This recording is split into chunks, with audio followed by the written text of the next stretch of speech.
everybody, happy Wednesday. It's Wednesday. When is it going to be Friday? Because in the States we have a 3-day weekend because it's Labor Day for us this weekend. I know many of you have Labor Day. Is it in May? I forget. But I know that in Europe and stuff it's a whole nother day. But so when it's Wednesday, I am on the website and I'm also on YouTube. And if you're new to my channel, welcome. We're happy to have you here. So I have 3 questions today because one of them's a little bit longer and I want to take more time on it. And if you're wondering if maybe I already, have I been in, did I answer your question? I was already on and I answered a lot of questions. So hopefully yours got answered. Okay? And I'm only one person. I'm sorry if you feel like your questions aren't getting answered, but I do the best I can. It's just me. Just one. Okay. So first question. Hey, Kati, what tests do you do when a client comes in and thinks they have depression? Now, I personally don't do any tests. There is a kudos rating scale that you can do. You can look it up at CUDOS. And that can be really helpful because it's kind of an easy thing for patients to circle and fill out. But there are other rating scales people use. They can use the HAM-D, which is the Hamilton Depression Rating Scale.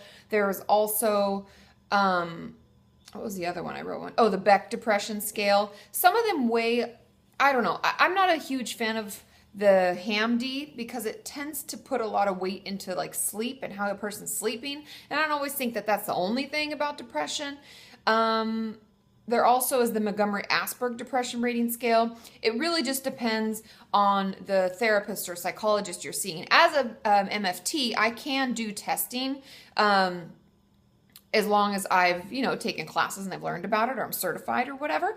But some people prefer not to do any testing. They'll refer you to a psychologist who specializes in certain testing. Just the same as like I could refer to another therapist who specializes in certain testing.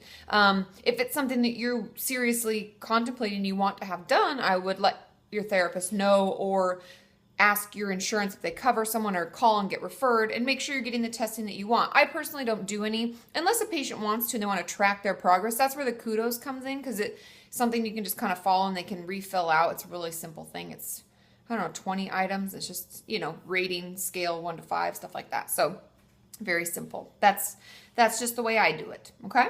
Question number 2. Hey, Kati, is it a problem to sort of enjoy dissociating? This got a lot of thumbs up as well. I've been basing these ones off of thumbs up on YouTube. So if you like a question next week on my Tuesday video, I'll do the FAQ, and you like it, give it a thumbs up. And that means that it has a higher likelihood of me answering it on a video. It's not terrible to enjoy dissociating. Many people do. That's why it's a coping skill, and that's why it protects us. We feel like we kind of, separate ourselves from what's happening. We kind of go into a happy place or a spaced out place or a place where none of this shit really matters. We can just don't have to think about it. We may even live in an alternate world that we've kind of created for ourselves, like maladaptive daydreaming, which I talk about in a video with I Drank the Seawater. I don't know how long ago it was. Geez, Melissa, when did we do that? A while ago. Anyway, so it's not bad to enjoy it. That it's not a bad thing. It's normal to enjoy it.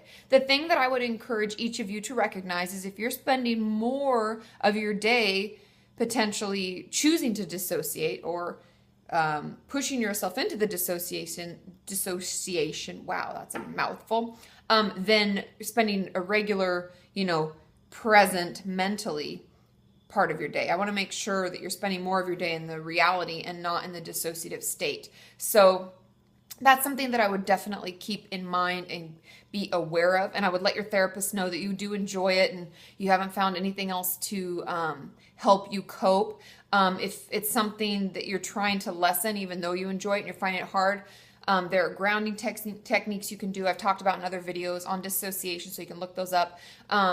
But yeah, it's very normal. Don't think that you're odd at all, but just make sure you're not spending your whole day there, okay? That's when we kind of need to seek help and try to find out how to get back from it. Okay. Question number 3, and this is a longer one. I copy and pasted the whole thing, even though there's a lot of correspondence on my website. So I'll just read you the first portion here. Hey, Kati, my question is, will I ever have full control of self-harm, or will self-harm control me for the rest of my life? Thought that was a really powerful question and a great question. And she goes on to say, I don't self-harm as much now as I have in the past. Yay! And I can control myself not to do it most of the time, but it's the aftermath that's left behind as I have that many scars on my arm and has left me not able to step out of my front door without wearing a long sleeve top. Or even if I answer the door for someone, I have to cover up beforehand, and it still feels like self-harm has control over me. And it feels like I can't be free from it. It's been like this since I can remember. It's always with me. I've tried to step outside without a long sleeve top on, but I freeze. And in my mind won't let me do it. But as soon as I put my top on, I'm fine. So there are only certain people that I can be myself with. And I think that's important to say, myself. Like, you're being honest. We all have our shit, right? And not have to keep hiding it away. It holds me back so much. This is the last part of my recovery, and then I can go back to who I was before self-harm took over my life. I think this is a really interesting question, and I like the term she used, and I like the way she lays it out. You will be free of it.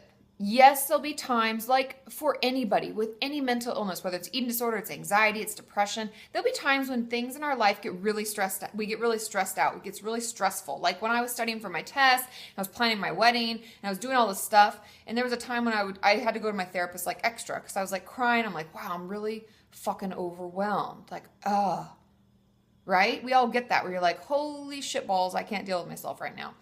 And that's normal. Everybody has periods of their life like that. During those times, though, that little voice may say, hey, but I can help you. If you just choose to cut, everything will be okay. We'll feel better. Remember the old times? Remember the good old days? And we're like, there were no good old days. You're full of shit. But that little voice it'll come up. But for like a millisecond. And then we squash it. We move on. Or we use our other healthy coping skills. Or we think, where the hell did that come from? I'm not going to do that again. We move on. And that's normal. That's a normal part of recovery. And it sounds like we're hooked on this last hurdle where it's like, I have remnants of things on my body of what was going on with me mentally, and I don't like it. And I don't want to accept that that was part of my life. Because in this, she says, like, I want to get back to who I was before. But we're different. We're always changing. This is a part of your life, good, bad, or indifferent, but it makes you who you are. You recognize things now that other people still haven't. You've grown. You're a bigger, better, more amazing, more self-aware person. And I think it may help you to recognize that sort of stuff first. And I find that showing our scars and being okay with it comes secondary, because what we're really trying to work on is the acceptance of what we feel is the shame and embarrassment that we've tied to our self-harm, without recognizing that it's not something to be ashamed of or embarrassed about. It's something that we're going through. It's something that we've worked on.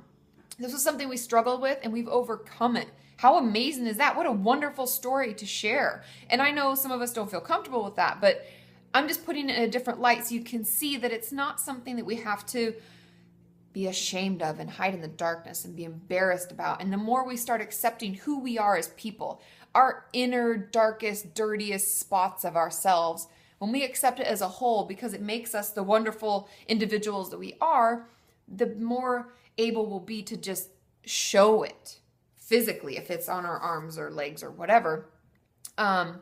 Yeah, I hope that makes sense. I know that's like this huge idea and it's like really overwhelming, but it's a process, right? So start with a little extra self-love this week. See how that feels. Start talking to yourself about what it means to have overcome it. What does it mean that you used to self-harm? I think through journaling and thinking about that, you'll come out better on the other end about it, and you might feel a little more safe and secure showing that you used to struggle with self-harm. Okay? And if anybody has any tips or tricks as well, leave them below, okay? Now, the journal topic today is a quote from Marie von Ebern-Eschenbach. It's quite the name.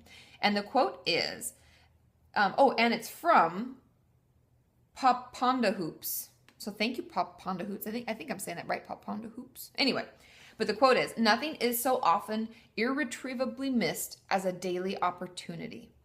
And I really like that, because there are times where we just feel like we don't have the wherewithal to deal with it. Where we're like, oh, seriously?